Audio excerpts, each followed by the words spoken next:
Hi, Vinyl community. In this episode of Ranking the Albums, I am going to cover the studio discography of The Police. Now, The Police were formed in 1977, and they were part of the new wave scene of the late 70s and early 80s. You had Sting, whose real name was Bernard Sumner, on bass, Andy Summers on guitars, and Stuart Copeland on drums. And what a great band this was. They were a tight little trio. They made some of the most memorable songs of the late 70s and early 80s. Like most of my videos, this is just going to be a list of my personal preferences. I'm going to rank them in terms of my least favorite album to my most favorite album.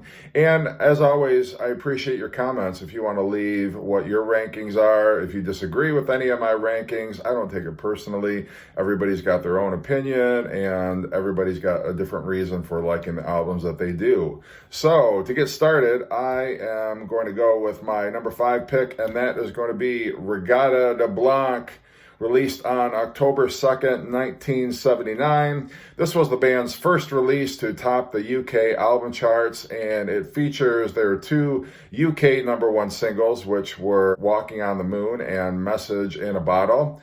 The reason that I ranking this one so low is the songwriting quality really tends to fall apart on the second side, particularly with Stuart Copeland's compositions. You got On Any Other Day, which is just a pedestrian kind of a rocker, trying to be funny, but I don't know, it falls flat for me.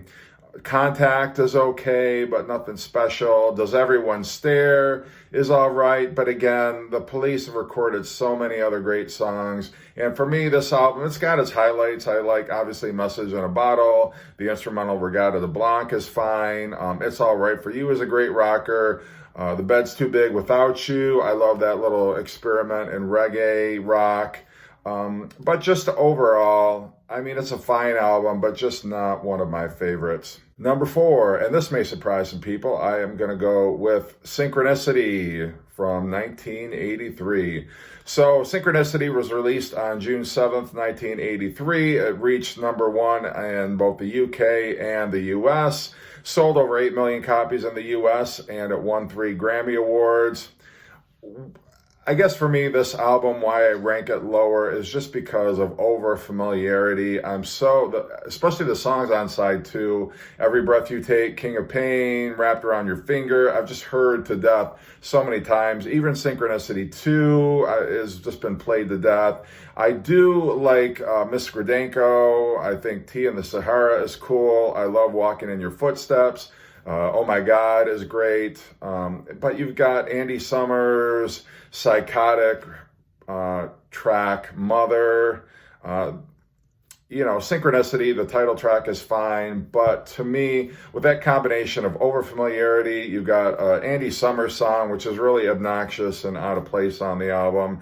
I got to rank it at number 4. Number 3.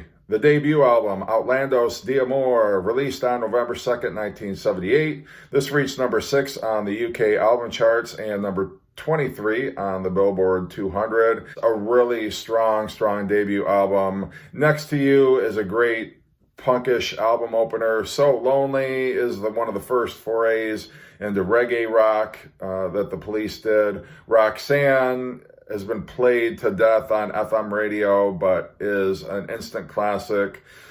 Hole in My Life is all right. Peanuts, not a huge fan of it. That's one of the reasons why this isn't ranked higher, is because there's just some oddball tracks here that really kind of ruin the album for me. Be My Girl, Sally, for instance, another Andy Summer composition, which just totally doesn't belong on a Police album. It should have been a B-side. Masoko Tanga is all right. I like Truth Hits Everybody. Can't Stand Losing You is a great track. Born in the 50s has its charm. I like that. But there's just too many, enough stinkers on this album that I just can't rank it any higher. Number 2, Zenyatta Mondatta from 1980. This was released on October 3rd, 1980. It reached number 1 on the UK album chart, but only number 5 in the US. Had the hit singles Don't Stand So Close to Me, which is an iconic track. The Do Do Do Da Da Da Da, which is a ridiculous title, a ridiculous chorus, but it works. The Police sell it. It's a great track. It actually won 2 Grammy Awards for a Best Rock Performance by a Duo Group with Vocal for Don't Stand So Close to Me, and Best Rock Instrumental Performance for Behind My Camel. This was the first Police album that I ever owned, and I think it's pretty solid from start to finish.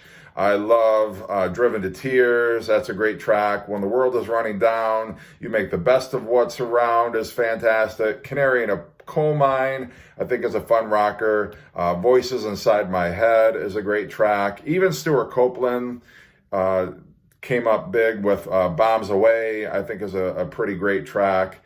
And The Other Way of Stopping is an instrumental, but it's a fine way to close out the album. I like Man in the Suitcase, Shadows in the Rain is a great track. You know, the singles work for me, just the whole package. Just love this album from start to finish.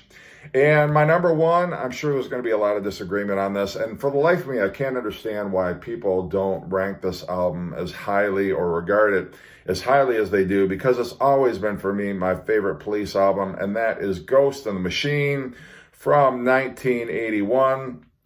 This debuted at number 1 on the UK album charts. It spent 3 weeks at number 1. In the United States, it only got as high as number 2, but that's, you know, nothing to be ashamed of. And it's got some great singles on here. You got Spirits in the Material World, Every Little Thing She Does Is Magic, which is a Police classic, Invisible Sun, which I love. It's just a moody rocker. I just love the dark atmosphere on this album. I tend to gravitate towards albums that have darker subject matter and just kind of a darker feel, atmosphere, theme to them. You've just got some textures that the Police had never used before. You've got some brass, some horns on some of these tracks.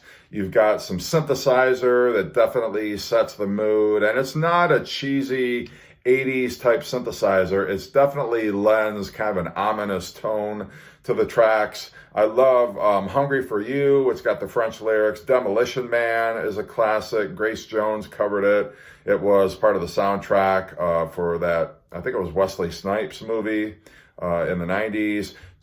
Side 2 for me, Side 2 is just fantastic from start to finish. I love Too Much Information with the horns going there. Rehumanize Yourself is a moody rocker, a great track written by Stuart Copeland. Sting changed the lyrics because he didn't like Stuart's lyrics, which can't imagine why. One World Not Three is a great world music type track. Omega Man is an Andy Summers composition. I never knew that until recently, but I love that track. That was actually a single. Secret Journey. Secret Journey was the 4th single off this album, and it's great. And Darkness, Stuart Copeland finally gets it together and puts together a great track. With Darkness. Just love it from start to finish. I can't say enough about it. For me, it's just the pinnacle of the Police's artistic endeavors, and I love it more than any of their other albums. I listen to it way more than any of the other Police albums. You may disagree, and that's cool. Let me know what you think. What are your top 5? How would you rank them? Do you like the Police? I don't know, if there's an underground Police cult still, or how many people really dig the Police anymore, but I still do. I still have fond memories of them growing up. And that's my list. Everybody take care, and thanks for watching.